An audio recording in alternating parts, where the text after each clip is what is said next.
High, আমি দিব্যা। তোমরা তো জানো আমি একজন বাঙালি মেয়ে, কিন্তু আমার বিয়ে হয়েছে চণ্ডীগড়।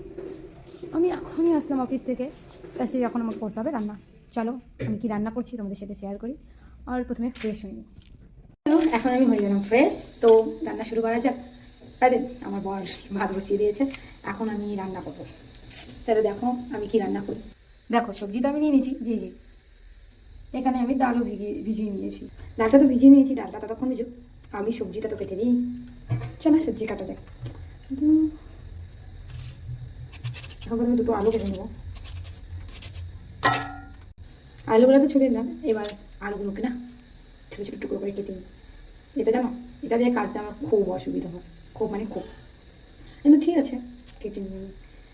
দেখে দেখতেই পাচ্ছ আমার অবস্থা এখানে, এরকমই রোজ এরকমই হয় আমার সাথে।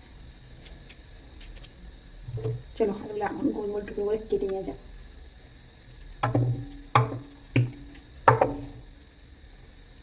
আমরা তো বটি বলি, জানি না সবাই কি বলে, আমাদের তো বটি বলা।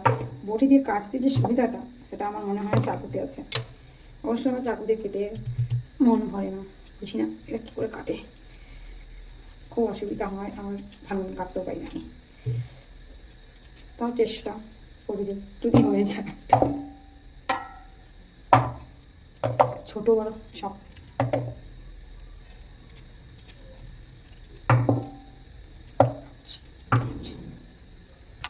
পেঁয়াজটাও কেটে নিচ্ছি।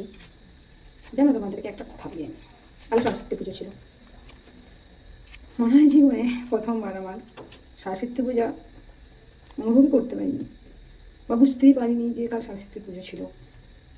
আমি প্রথমবার অঞ্জলি দিইনি, উপোস থাকিনি, পূজার কোনো কাজ করিনি।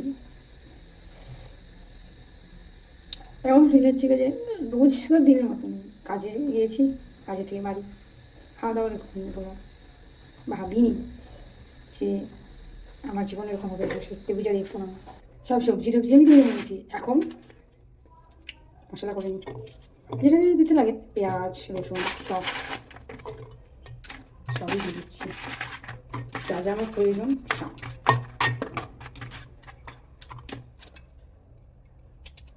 সব কিছু দিয়ে এখন মিক্সি করে নেব। জানো আগে রান্না করতে অত ভালোবাসতাম না, এখন না চাইলেও রান্না করতে হয়। সময়ের সাথে সাথে সব কিছু কেমন যেন বদলে যায়। যে মেয়েটা আমি ছিলাম, ঘুরে বেড়াতাম, সারাদিন উড়ে বেড়াতাম, রাত্রে 10টায় ঘরে আসা, বন্ধুদের সাথে আড্ডা মারা, সেই সব ছেড়ে এখন অফিস বাড়ি কাজ এসব নিয়ে ব্যস্ত হয়ে যাই।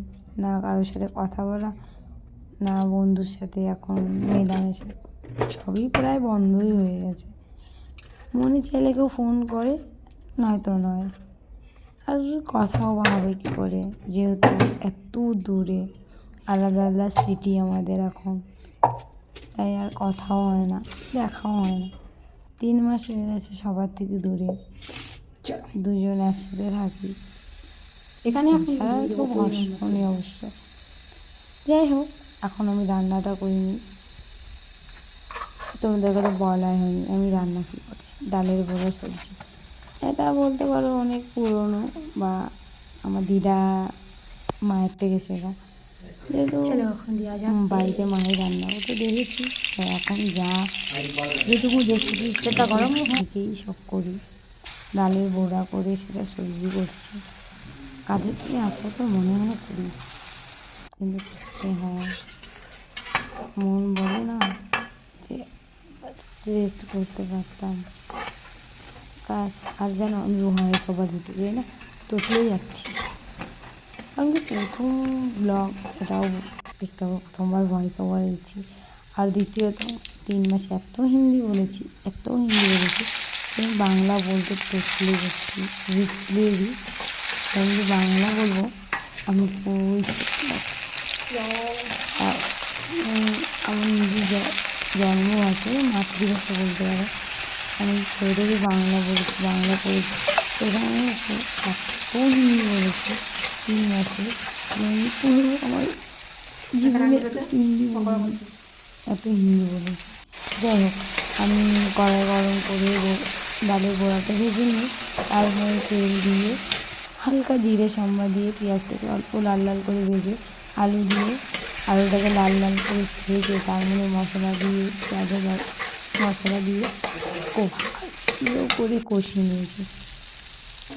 আর এদিকে আমার মশলা হচ্ছে, আর এদিকে আমি রেসিপিটা ট্রাই করে দেখি, ভালো লাগবে, যেহেতু গ্রামের একটা রেসিপি। উনুনে হলে বেশি ভালো হয়। যাই হোক, পুরো জল ঢেলে তার মধ্যে বড়াগুলো দিয়ে আমি জলটাকে ফুটিয়ে, আর আমার ল্যাঙ্গুয়েজে যেও না, আমি একটু তোতলে যাই।